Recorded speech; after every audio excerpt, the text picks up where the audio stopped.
When I think about objects being returned by the colonizers from the museums to here, I have very, very many questions. First of all, I think about, are they returning everything? Who are they returning it to? Who is going to accept those objects on whose behalf? What's going to happen to them after? And my big question is around energy. When they return them, what has happened in all those times that has changed, altered, affected, poisoned, I don't know, all those things, the actual thing that comes back to us. And then how do we start, what do we do then? What do we do with this object that perhaps we don't even know? Do we know where it belongs? Do we know? Definitely, I think it should not go back into a museum where the whole violence of like it just sitting on a shelf is being replicated. But then what? What happens? How do we engage anew? I think, first of all, every time this conversation comes up in the last couple of years, including what's the guy from France, the 2017 guy who was like the progressive one, Macron. Yeah. Who is this like? Oh, these things should go back, and now he looks like he's a nice guy, right? Like, hey, Europe should return things. But every time this conversation comes up, I think one of the things is like, what are these things? What is in this thing actually? Yeah. When we say object, what is it? Yeah.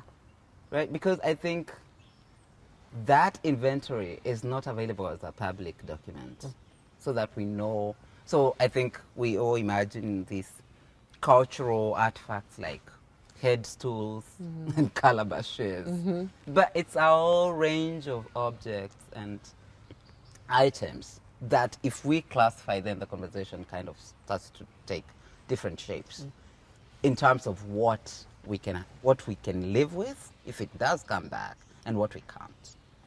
And how we live with it. And how we live with it. And actually, do we know how to live with it? You know, even like the things you mentioned, like the calabashes and the stool, like something we think about is, so like if you assume that like these objects are in like they're in museums and people are looking at them and being like, oh, Africa, right? And then like the calabash is returned. Is the calabash to be put in a museum? Like, or is it supposed to be used to like drink uji? But if it's used to drink uji, like who would be like drinking the uji? You know? And are we currently drinking uji from calabashes? Uji as metaphor, right? Wow.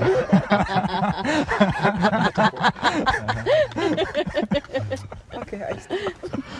But I'm wondering about the place of aura, because the idea of return infuses things with a kind of aura around them. And it makes me think of Yambo Olugam's Bound to Violence. One of my favorite scenes in that novel is the king, the ruler who comes from a very, very corrupt line of people. So, you know, white people come and they're sort of like, oh, we are very, very interested in African objects. We want to collect them, blah, blah, blah. And he goes and he amasses like the most common things he can find and tells his people, okay, you just go there somewhere remote, dig a hole and just throw the thing in there. And when the archaeologists find it, they'll be very excited. They have found a genuine African object, you know. And I mean, perhaps metaphor, but I'm also thinking about what it means to that the process of going back and reclaiming and returning infuses things with an aura that we might have to question. Now, obviously, there are certain things that we know were taken because they were symbols of power. Yeah. But let's be very honest, very few things were symbols of power. We are talking among each group, each nation, 2 things, maybe 3 things: the royal stool, the royal scepter, the royal dildo, you know. So 2, 3 things. Most stuff was stuff that was collected. And so I also want to be very, very careful about like not mystifying it and sort of being like, okay, so cool, there's the royal dildo, who's going to use it? Okay. I think And how many more things are dildos than we realize? Yes, exactly. I mean, Exactly. also. Oh, look at this blunt spearhead from the whatever community. Yeah. Actually, it's a dildo. like This conversation. there was a film made in 1953, Statues Also Die, which was commissioned and paid for by President's African magazine. And it starts with, when men die, they enter history. When statues die, they enter art. This botany of death is what we call culture. So there's this object, and even the question of the object as a modern invention. And I've been thinking about these questions of return, and I think my mind goes to a kind of the question you're asking about aura, and I think a kind of animist way of thinking about things, and not animism in the old way of thinking where it was written, Durkheim was like, the primitive is like a child. That's why they're able to say, they are not able to differentiate between the animate and the inanimate.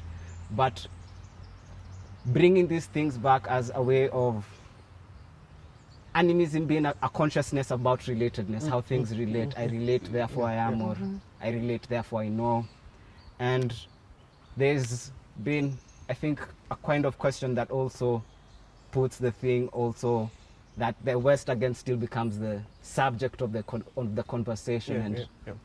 So I've been, the question of the object has been something that I've been thinking about also, how do we think about this, being this debate and new materialisms and whatever people talking about, for example, Jane Bennett and vibrant matter, think power, what do things in themselves have without human beings, and so I think when things come back, and there was something in the Invisible Inventories publication where the inventory is there right now, and Njoki said something about that being also kind of bringing them back in a kind of way, and I'm trying to also think about what does that mean, that there's right now an inventory with 32,000 objects that we can think about and say. But it's also different tenors of objects. So I'm thinking about when they finally repatriated Sarah Baartman's body, Sarah Baartman's remains to South Africa, and this recent return of Lumumba's tooth, right? So that there are, even if we don't want to avoid, even if we want to avoid aura, I think there also is sort of what was considered an object. What does the term object hold, right? And if we discover that includes skeletons and human remains, and this is not unrealistic that it would, right? People, they were going around digging up everything. Then how does that, because that calls for me something else different, right? About what kind of relation was disrupted, and how do we bury our dead, right? And I think part of that is also coming up for me because someone said something about the dead object. But then so there's also something about until we see what the thing is or the things are, I don't think we can understand the sort of relations we have to build with them, because we would have to then address how to engage with them. And kind of rejecting in some situations even the classification of the thing as an object, and the objectification of it, and saying I refuse that because that's not how that's not the meaning that this thing had in my life or in our lives. I've also been thinking about these things were cultural objects, but also how they worked. They were commodities. And when Marx talks about the commodity being a mystical thing. And I've been trying to think about also the relationships that were there, because for most objects there's a kind of provenance that it was from this person, went into this collection. But the violent, what I'd almost call soft provenance, the networks that existed, someone like Old Man, the guy who has whatever shield, or what networks, these networks allowed this kind of thing to happen. And I like what you're talking about, the the question of the object, because I even wrote it down. There's something about by Alf Hornborg, and we might begin by suggesting that the object, in the sense of a material intrinsically meaningless but essentially knowable reality, is a modern division. This idea of I've been because the knowledge that was there, I've been thinking about Mudimbe and the colonizing structure being one that was dichotomizing. You have the traditional, modern, and oral written, and so this kind of separability that makes an object, subject, thing is something that I'm trying to think about also with these objects. And it makes me a little uncomfortable, this idea of a return and even a relationship with a museum, because even the idea of what a museum is, you know, and like the classifying of it, the placement of it, the gaze, like everything about my understanding or my relationship with a museum as, you know, an 80s born Nairobian is one that is violent. And so it makes me uncomfortable, the idea of anything that's in any way being returned to go to a place that is so distant and not beloved and not, you know, that is to be just looked at and kept at separate and to be objectified, essentially. So if we think about, I'm thinking about like ritual masks, for instance, and things that are not used for every ceremony, but would be brought out for, like, you know, this ceremony and this ceremony, this ceremony. And the idea of them being infused with what was happening and also redistributing that infusion, right? So you're getting married, we bring out, we're back to the ritual dildo, but we bring out the ritual dildo, we all use it, we all have a really good time, but it accumulates. So there was no AIDS. Yeah, remember Europe brought syphilis, we did have it, okay. But then the idea that something was infused with what was happening around it. Right. But I'm also thinking about that just in different scales, right? It's the same way that if you inherit a pot or a water jug or a grinder, a mortar and pestle, right, from an aunt or from a grandparent or so on, part of what you inherit is the smoothness of it because it's been used over time, right? You inherit, you know, your mother's pot that used to cook beans. Part of what you inherit are those years of use, right? So there's a kind of infusion around the things that are meaningful to us, which I think is also part of why we find it so hard to get rid of things sometimes. And it's not this is valuable, you're like, this is cheap plastic crap, but this has been used by people in my family or people around me or people I loved for 20 years, and I'm, you know, that has given it a certain quality, which is what I was talking about, just building, how do you build a relation with a thing? Because the relation is what is important about that thing's life. Right. But also,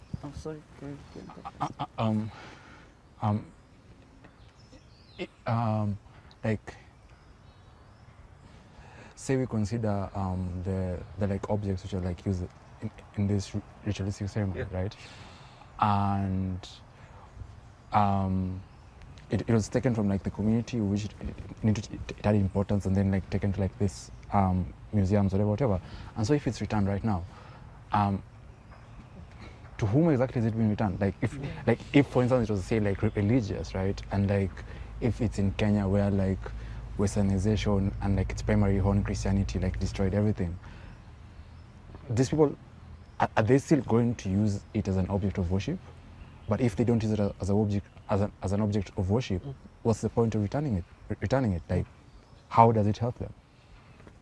But this is the thing. So, because Kigoro mentioned the masks that I was thinking about, is that so by the removal of the thing from its context, especially for rituals, it's already been contaminated, right? Yeah. And the fact that these things did not directly go to the museum, so whether it was British men claiming to have gotten them as gifts in a context where the giver did not have the option to not give it, then they would take them home with, go have it as probably part of their house, whatever, like they did with the lion heads and everything else. And then the family trust then in some cases, would donate it to the museum because now they no longer need it and it's not valuable, right?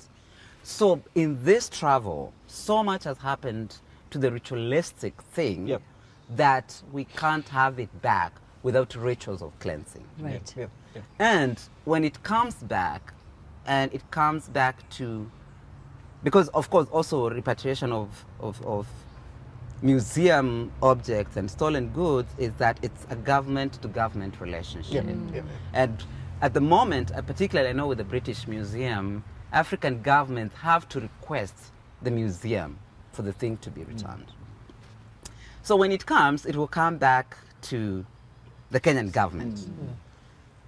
To people who probably don't even have the ethnographical notes about this particular thing. So you don't know what to do with it. And I think my fear is that because of the energy that the thing holds, the place of the thing, then there might be some damage. Right? And I'm going to be full on the heathen person here. That damage, I don't know then what that will do to us. Yeah. That energy that it's coming with. I don't know. It's scary to imagine.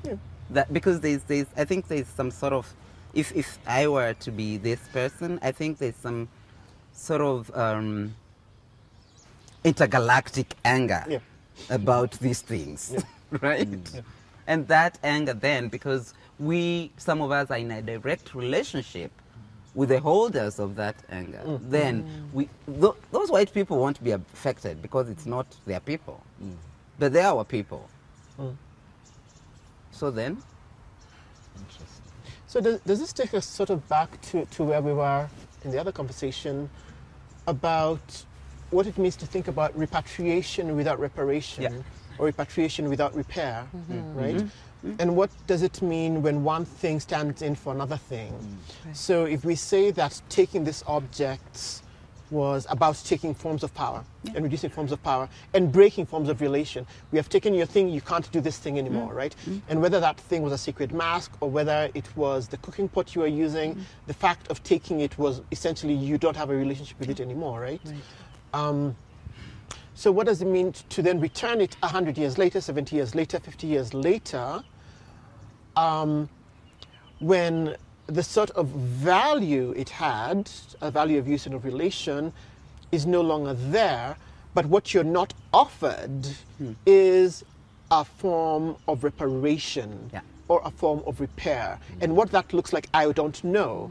But I'm imagining what if every object that came in had to go through a cleansing ceremony or had to go through an assessment by people with diverse, diverse roles in whatever communities, who then were either sort of like, okay, we are burning that, we're not burning that. And if that was part of the work of repair, right? So it wasn't simply a government-to-government thing where there was a formal, here's your, sign your bill of lading, we have done, take your thing. Like I've been thinking about this a lot. What is repair, right? And is it possible? And I'd like to think it's possible because I'm slightly hopeful, but,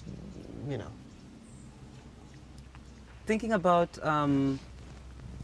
this, because I mean, with these objects that physically are in those elsewheres, I think it's a conversation about loss and to imagine also objects that got lost in this process. So, for instance, like the fact that Kikuyu women had to break their pots during the emergency, right? And if we are talking objects, then I think that repair cannot happen only in this context of, like we are bringing the things and we are going to give you a couple of pounds for the damage we caused, right? So it's, and how do we repair a place that, because when we focus on the object, it's almost like these objects did not, they were part of life. So we're talking people. We're not talking about just random objects. This was about people's lives. And in the stealing of these objects and in the breaking of these objects or damaging them or destroying them, then lives are destroyed. So it has to be a conversation about human life. There's something Lumumba's family said, which is, interesting to me, where after it was announced that like the tooth is being returned to them. I think was it like Patricia's brother or something was saying something like among the Bantu community, like burial is important. So at least now we have something to bury, and he will be at peace. I remember reading that and being like, what? Yeah, and not to say of course like, that like Patrice Lumumba is an object, but yes. So like you return this tooth, or you return this object, or as is happening in Namibia, where like Germany apologizes and like it's like, oh, he has like this amount of money, right? How arrogant are you to assume that like this is going to be enough, or this is going to be like the magic pill to take us back to the time before you did that violent extraction? There's no return. There can't be. Yeah. Right? And in a way, it's sort of, it does echo back to that idea of like a recreation of a thing that just does the surface, you know, without actually addressing what's at the root of it. Yeah. I kind of understand this idea of having a body to bury, you know, being really important, and then this distinction between a gourd and a tooth, you know, and like the fact that it's one exhibition, you know, of like, you know, kind of strange to think of. It's interesting you brought up that Lumumba tooth thing, because I just found it really ridiculous in a very morbid way. But, so in this returning of objects, that tooth is an object. It's not a person. It is an object. So the entire closet that is human remains that are in Europe come back. And I remember when Sarah I almost called her by the wrong. When Sarah Batman came back, that something shifted in South Africa. And that conversation was really difficult and painful. Yeah. Mostly because, well, the government received her. I mean, a number of women went with government officials to receive her. But when she was brought back to South Africa, first of all, she was a coy woman. And they didn't know what the rituals are around burying her. And she was metaphorically buried and exhumed so many times in conversation. So it's very difficult. So receiving these things,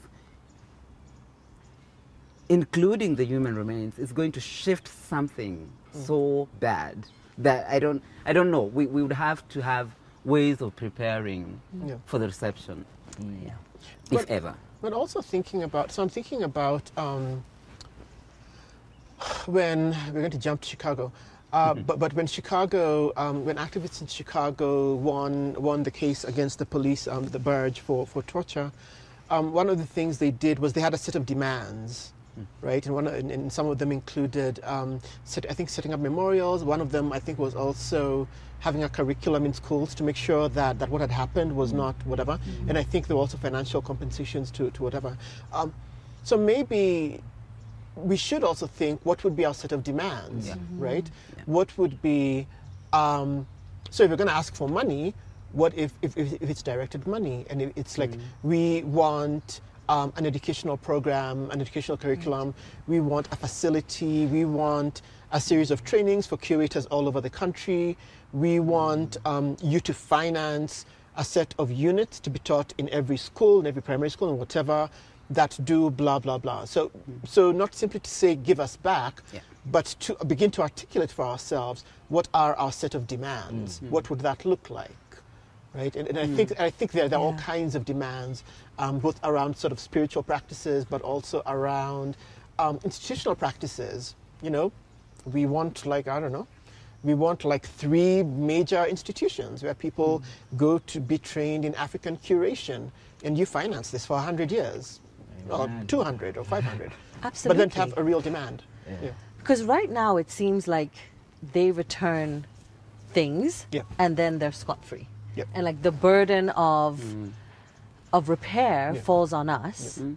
And once again, there's like kind of a fracture or a destabilization that we have to then figure out how to deal with. Whereas for them, it's like... Also, they don't want to return them, right? Yeah. They're being forced to also. Yeah.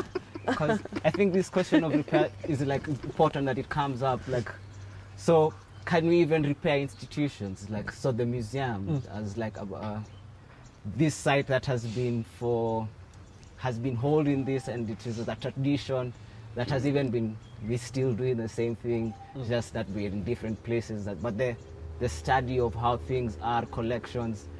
So I think of this like repair almost as maybe an unpayable debt, like because it would mean asking for getting everything that has been taken, like our land, and not just here. It means we have to shift our seeing how we see the world and like relations also, because it's at this point, as you're talking about even like the training and like how do we deal with this, it's not just simply the things, but what comes around the relations and how we imagine and discuss the language around it even.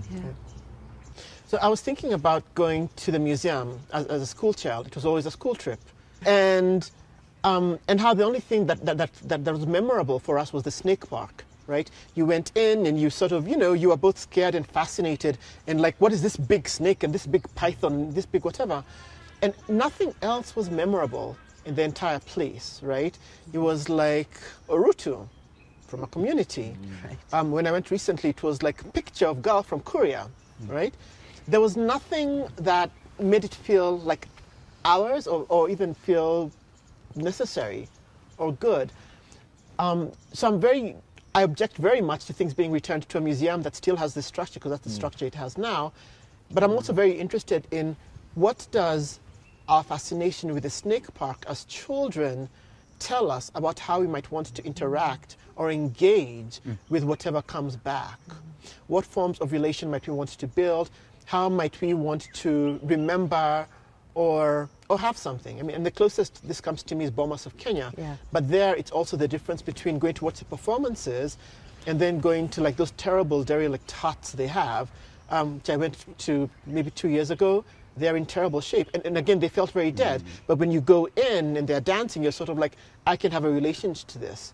So what would it mean to think about the sets of relations you'd have to build, but also what we'd have to rethink about the institutions within which we'd want to interact with whatever, and within which we'd be able to build relations with whatever returns. My feeling with museums, it's partly like what you said about the snakes being the only things which are alive, but then it's also obvious that the target audience of the museum, right? In the sense of look, it's a traditional calabash used by this community to drink liquids, but then you think, my mother has one at home. I really like traditional, or it's like picture of a Korea girl, but you don't know a lot of people from Korea, so it's like, I remember being in this museum on the shores of Lake Turkana, is it called the Northern Museum or something? And looking at all these collections of objects, the spearheads from some rural community, word from the Burji, word from the whatever, and having the feeling that these communities still use these objects, right? So they're obviously not going to come to the museum to look at the objects. They're obviously not the target audience of the museum, right? And so even if you were to return these objects and put them in and put it in a museum, there is absolutely no way I'm going to go to a museum to see a calabash, right? Yeah. It's not for me. I think I like that because it's just like the museum thinks of itself as this store of information and knowledge instead of being a place that provides the conditions for certain questions. And I think I'll keep bringing back this word animism in different ways, because there's a kind of animation that things could be animated, and that life, you remember the snake park, but the rest, you see that Joy Adamson collection with the portraits and communities, and it's just wow, in 2021. Right. It's violent, actually. You just have to switch off. Yeah, you just walk through, it's just I've seen this also, but like right now you see things with a certain way, and just like after all these years, haven't we been able to find a way of how we can speak about ourselves? Right. But this, I don't want to get into the conversation about the Nairobi National Museum, just because I want to keep some relationships open. But, so this is interesting because the aliveness that we are looking for does happen at the Nairobi National Museum. Yeah. But it happens as part of the temporary exhibitions. The permanent exhibitions are the things that went there to die. Yeah. Right? So the Anderson and the entire origin story with the Homo erectus guys there, just And the birds. and the stuffed birds that have just been there, and there's the other weird, the elephant, it's very the nice mammoth. for writing, actually, that other part. The paleontology with all the stuff, the cast animals, right? So those things sit there, and somebody comes once in a while and dusts them, and then they go, and kids come and look at them, and like with no context. So the permanent exhibitions are what make this museum feel the way it does. And of course, that's what museums are. You go put things there, right? And I think our museum could do more. But can we trust this current museum structure to do anything with returned objects, to do anything that's not offensive? And also, what's the origin of this current museum structure? Exactly. That's why is J. Anderson there as a permanent? Yeah. Why is Licky Yeah. there? Yeah. Right. And So- named like a And whole, an full- entire it's Licky's museum. I'm sorry. Anyway. And yeah, you Just look at stop. the things that were sent out in collections out there, and yeah, so I feel like that questioning of how is that going to happen? Who comes together and say like we want to do this? Because I think you go there and just like no one's going to listen to you most times, or it's just annoying. You're someone who's coming to pest us. Like we know what we're doing. We've done it for years. So why change? I'm also thinking about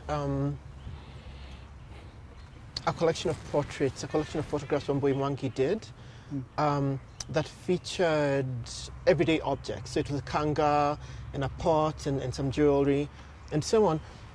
And perhaps one way to think about returned objects, and I think we've traveled about objects so much, but what if we thought about juxtaposing them against contemporary objects, for instance? So creating a certain relation of whatever kind it might be, right?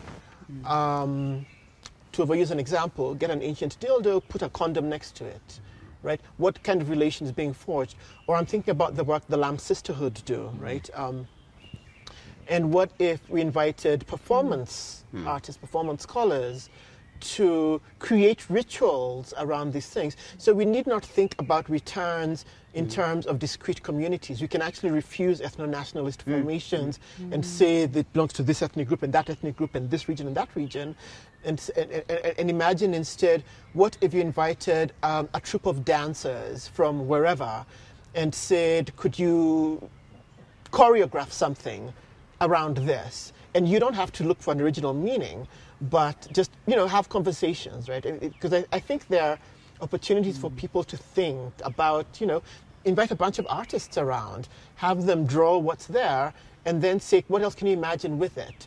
What if you take these objects and put them in a science fiction setting, or put them in Kenya in 200 years, right? What would that look like? So what we can use them for is as grounds to imagine ourselves and other selves, elsewheres, in relation. Because I'm really interested in what it means to not simply inherit or to return, but to build relation with what returns or is returned, and even perhaps to refuse the terms of that return, no matter how it happens. And this happens with artists all the time. Every artist who goes to a gallery, who looks at something and is inspired to write a poem or to create a dance or to take a photograph or, I don't know, go have sex with someone random, that's creating a different relation around the experience with the aesthetic object. And I love that idea also of like shifting the fulcrum. from, you know, from the colonizer, from the museum, and like creating new ground, you know, and like using it almost as a provocation towards, you know, as you always invite us to do, towards imagining freedom and imagining what might be possible for us, you know, and also in grounding ourselves in what came before. Dr. Hari Garuba, animist materialism, the continual reenchantment of the world. And there's so much that is disenchanting, and how do we relate with things, and how do, on a daily and in various ways that kind of not even define, but constantly change who we think of ourselves and what of our things, places and relations, people. So I really like that idea of just like going in and animating like whatever is these objects and putting them in different positions to create new relations. I think that now removes that idea of the community, and now it's, when it comes back, it has a different, and probably that could be also in a kind of sense, maybe new, like a cleansing. We could try those forms as kind of cleansing, repair work also. Yeah, but I'm still stuck at this. I feel like a general lack of preparation. I don't know why I'm taking this quite serious. I just feel like this stuff is quite something, right? So even as a country, even if by some miracle our government cared enough about art and cared about education, and they were like, yeah, now this is how we are going to use the stuff. The truth is they don't care, right? So even if that were to be, and the stuff came back, I totally feel like even with rejecting ethno-nationalism, then there would be new problems of, but it's ours, right? So how do we prepare as a people, not just spiritually, like how ready are we to deal with the new problems that are created by a repatriation? What is that line from Shalja Patel? Which one? It's something about, not about being ready, but just jump. Right. Like, honestly, I'd sent Carrie to go and write something. And I'd feel like, go write something. I don't care what it is, just go write something, right? I'd sent Alea to go perform something. So that I think there's so much preparation you can do, but at some point there's the scene of encounter, right? Where you're sort of like, ready or not, here I come, thanks Lauryn Hill. And that's what it is. And I don't think we can ever anticipate what's going to happen, because preparation also leads to certain other things, right? Preparation might impede the encounter that you believe you're going to have with something, right? Because you are, so I think about people who go on dates, and they go through all this stuff where they talk to their friends about what are the 10 important questions, what are the 12 rituals that we have to perform, what is the whatever, how do I respond? No, people do this. People really prep. Yeah. And they never allow themselves to encounter the person right? Because immediately it is sort of like, so me, I'm a Cancer, and this is what that means. Your star is this, and this is what that means. And we can be compatible in these 3 ways, but financially we'll have to work it out. These are the first 2 minutes of conversation. First 2 minutes. What do you expect is going to happen? For this date. No, it's madness, right? I mean, anyway. So I think that there has to be a moment of you have to jump.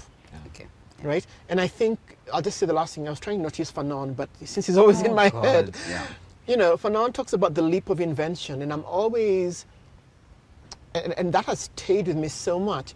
What's the point where you reach where you're like, this is the line of the argument, this is the line of the trajectory, this is the line of where we were going, and now we just need to jump, and as we jump, we invent what we need to maybe get over to the other side or to fall down to the chasm, but we need to just invent. In the making. In the making. I feel like the difficulty in like jumping into it and like just like doing it rather than sort of like long-term preparations, that it leads to like, if an object is returned, there's like multiple strands which it affects, right? So like thinking about the murder of Koitalel by the British, where after he was murdered, like the British took whatever artifacts they wanted to use as totems, and at the same time, there were these 2 Kalenjin chiefs these two Nandi chiefs, one of whom was called Melal, I can't remember the others' names, and they were cursed that like after they died they can't go to a final resting place. And so this story is that like they roam around what is nowadays Nakuru on this Sargasso and one stretch of the highway. And so whenever there are accidents, it's because like Melal and his buddy are like eating souls because like they can't go to the final resting place. So like that's part of it. It's like if like the totems associated with like Koitalele are returned, what sort of like the ceremony that like would need to be done to sort of like enable these chiefs to like go to their resting places is not something that you can just like be like, we're going to do this in the moment. Though interestingly, like every few years, or like was it like the last time was like 2017, 2018, Rachel Ruto led a delegation to like that part of the highway to pray, right? And it's sort of like her tapping to like this like tapestry of Nandi oral tradition and Christianity to be like, okay, I understand this curse is there. I'm going to pray.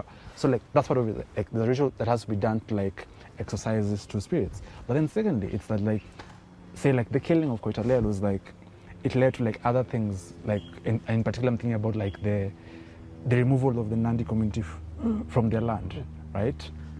And like they used to live in the plains, but they were pushed to like the hills.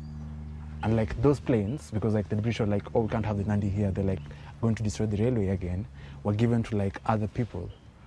And so like this is what is now Chemelil, Moroni, Kano, whatever. And so it's that like, if like the totems of Koitalele are returned, what happens with this land? Is the land given back to the Nandi? And like if it's given back to the Nandi, what are the people who like live on that land going to say? Or like the owners of Chemelil Sugar and Moroni Sugar and all these sugar companies going to say, right? And of course like that keeps on happening like with the election here in like, because this is Kisumu County, like that border of Kisumu County and Nandi County, there are clashes and like people with homemade guns battling people with homemade guns because they're like, this is the land that was taken from us because of Koitalele. So the side being like, but did you kill Koitalele? Wow. Yeah. Are we ready for the disruption? Are we ready for it? But also, Kigura said we are jumping. Jump. we're jumping, but then Fernand also says, but then we also don't necessarily inherit the people from the past's burdens. We just don't. They are not. We do, but we also don't, and we can also choose to refuse certain formations and certain kinds of things. I really, really believe we have to, right? My grandfather's beef with whoever over which woman and which cow is not mine. I don't care. The cow was eaten or whatever. And perhaps let me also say that I think this is something that someone who is from Nairobi can say. Right. That I think there's a way that certain forms of displacement and movement make it possible to reimagine your relation to place and to certain debts that are owed.